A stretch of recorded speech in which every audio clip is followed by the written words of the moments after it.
Выплаты в размере 5000 рублей, инициированные главой СНМ Николаевым, начали поступать на счета выпускников 11 классов Якутии или же их родителей.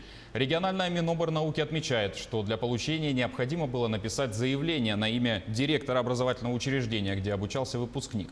Единовременные выплаты поступят в зависимости от того, когда было подано заявление. Всего ее получат около 8000 выпускников школы Якутии. На днях я, как все остальные выпускники школ республики, получила единовременную выплату в размере 5000 рублей. Пользуясь случаем, хочу выразить огромную благодарность Айсену Сергеевичу Николаеву и правительству Республики Саха-Якутия.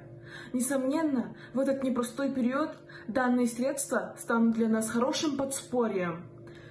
Желаю вам плодотворной работы во благо нашей родной республики, а всем выпускникам успешной сдачи экзаменов и поступления в желаемые учебные заведения.